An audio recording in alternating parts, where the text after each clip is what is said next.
नमस्कार। आज हम बात करेंगे आईआईटी पटना के बारे में।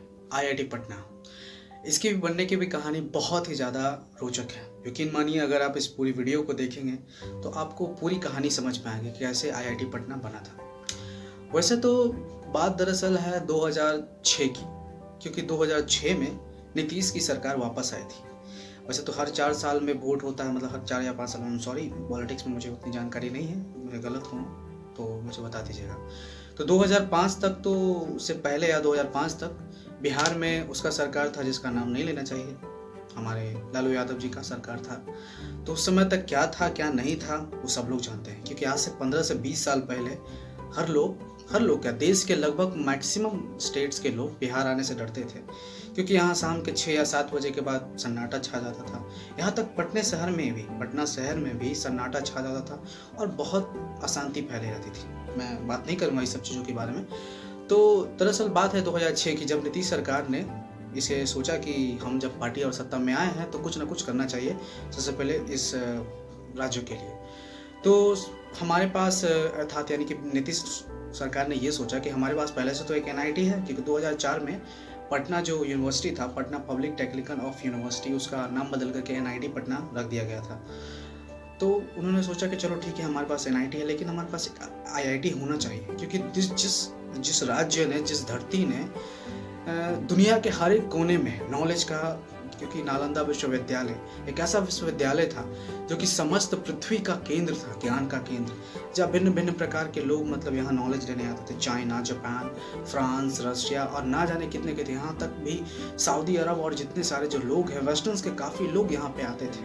वो खैर अलग बात है कि 11वीं शताब्दी में अलाउद्दीन के ही कोई खानदान ने इसे जला दिया, और जिसे जलने में भी, इसे पूरी यूनिवर्सिटी को जलने में, क्योंकि बताया जाता है कि यहाँ पे इतनी किताब थी नालंदा विश्वविद्यालय में, लगभग 3 महीने तक ये नालंदा विश्वविद्यालय जलता रहा। 3 महीने तक, इमेजिन करना आप। तो इसके बाद उन्होंने पार्लियामेंट में और सुप्रीम कोर्ट में साथ साथ में एक अपील डाली कि यहाँ भी एक आईआईटी होनी चाहिए। तो इसके बाद लगभग 1 साल का समय लग गया, 2007, कि बोला गया चलो ठीक है, हम इस बात को अपील दे देते हैं। अब बात आती है सैंक्शन की, मतलब कौन सा एक आईआईटी, मतलब अब नया आईआईटी खुलता है तो कोई ना कोई, जैसे कि एक नया आईआईटी, जैसे कि एग्जांपल लेते हैं आईआईटी तिरुपति, वो चेन्नई में है, और आईआईटी मद्रास बहुत पहले से था, तो आईआईटी मद्रास ने सैंक्शन दे दिया कि हाँ भाई एक और आईआईटी खुल जाता है। उसी प्रकार जैसे कि आईआईटी बीएचयू के, आईआईटी मतलब उत्तर प्रदेश में तो आईआईटी कानपुर पहले से था, इसलिए उसने सैंक्शन दे दिया आईआईटी बीएचयू का टैग करने के लिए वगैरह जो भी प्रोसेस लगता है। तो उसी प्रकार सैंक्शन देने के लिए सबसे पहले बिहार सरकार मतलब कि गई आईआईटी दिल्ली के पास, फिर आईआईटी कानपुर के पास, फिर आईआईटी खड़गपुर के पास, जो कि नज़दीकी है बिहार से, लेकिन कुछ प्रॉब्लम और कुछ कारणों की वजह से शायद नहीं मिल पाई। तो आईआईटी गुवाहाटी अभी ही बनी थी, लगभग 1991 में, उससे ज़्यादा समय नहीं हुआ था।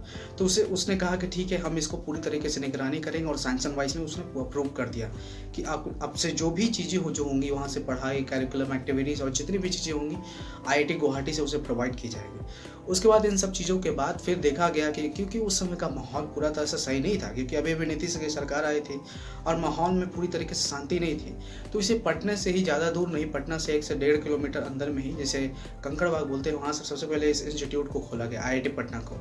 उसके बाद फिर धीरे धीरे जब सरकार दोबारा से, जब नीतीश की सरकार 2009 में जीती, तो प्लानिंग चलता रहा कि कहाँ से इसको थोड़ा स्टेबलाइज करें, थोड़ा सा बड़े एक अच्छे से इस चीज़ों को कहाँ से मतलब कि खोलें।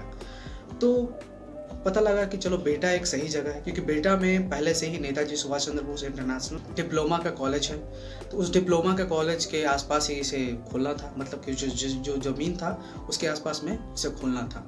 तो बेटा के पास इसे ज़मीन मिल गई। ज़मीन मिलने के बाद फिर इसके बाद 2015 में इसका उद्घाटन हुआ। उद्घाटन में स्वयं उस समय के प्रेसिडेंट प्रणब मुखर्जी है, और प्रणब मुखर्जी ने इसका उद्घाटन किया, और नीतीश कुमार ने उसके बाद आईआईटी पटना का पूरी तरीके से उद्घाटन किया। और 2015 के बाद फिर आईआईटी पटना पूरी तरीके से धीरे धीरे ग्रो होने लगा, और ग्रो होने के बाद फिर एक समय के बाद आज आईआईटी पटना एनआईआरएफ रैंकिंग में, जो कि जितने भी न्यू आईआईटीज़ है उनको कड़ी टक्कर दे रहा है, और जितने भी पुराने आईआईटीज़ तो नहीं कर सकते, लेकिन नए आईआईटीज़ के तुलना में काफ़ी अच्छा आईआईटी है। एनआईआरएफ रैंकिंग 2021 के हिसाब से 21 थी। इस साल एक और बहुत बड़ी खुशखबरी की बात यह है कि आईआईटी पटना ने 6 ऐसे नए सब्जेक्ट को लॉन्च किया, जिससे पढ़ने के लिए आईआईटी मेंस और आईआईटी एडवांस भी आपको देने की कोई ज़रूरत नहीं, आप डायरेक्टली चाहे तो एनरोल कर सकते हैं।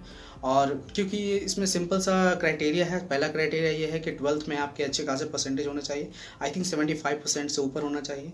और फिर एक छोटा सा एग्ज़ाम होगा जो कि आईआईटी पटना ही कंडक्ट करेगा। बस उसको देने के बाद आप डायरेक्टली ले सकते हैं। ये सब्जेक्ट कुछ ऐसे है, शायद पॉलिटिकल साइंस है, इसमें कंप्यूटर साइंस भी है और एक मैथमेटिक्स समथिंग कंप्यूटिंग का कुछ चीज़ है।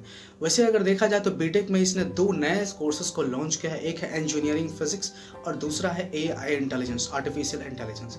इंजीनियरिंग फिजिक्स की अगर बात करें, ये फिजिक्स की वो ब्रांच है जिसमें इंजीनियरिंग के साथ साथ फिजिक्स है, जिसमें astrodynamics, universal physics, quantum physics, modern physics के साथ साथ बहुत सारी ऐसी चीज़ें हैं जो कि आपको पढ़ने के लिए मिलेंगी। और अगर आर्टिफिशियल इंटेलिजेंस की बात करें तो इसमें तो वही है, रोबोटिक्स, इंटरम और कंप्यूटिंग की जितनी सारी चीज़ें हैं। हाईली इंटरनेशनल पैकेज है जो कि 95 लाख है, हाईली डोमेस्टिक पैकेज जो कि 61 लाख है। आईआईटी पटना के जो रैंकिंग मैंने आपको बताया कि 21 है। और एआई इंटेलिजेंस की कट ऑफ की बात करें तो 3623 से लेकर के 3696 तक। इलेक्ट्रिक एंड इलेक्ट्रॉनिक्स की बात करें तो 5776 to 6621 तक है। मैकेनिकल की बात करें तो 8840 से लेकर के 9779 तक है। और कंप्यूटर साइंस इंजीनियरिंग जो कि सबसे most of the student favourable है वो है 2633 से लेकर के 2732 तक। बस यही है, काफ़ी अच्छी है। अगर आपको पुरानी आईआईटीज़ में सीएस कंप्यूटर साइंस ब्रांच नहीं मिल रहा है तो आप लोग आईआईटी पटना में ले सकते हैं, काफ़ी अच्छी ब्रांच है। और आप लोग, उम्मीद यही करता हूँ कि आप लोगों का जेईई एडवांस एग्जाम अच्छा गया हो। तो बेस्ट ऑफ लक, काउंसलिंग बहुत जल्दी आ रहा है। थैंक यू, धन्यवाद, जय Shri Ram, thank you so much.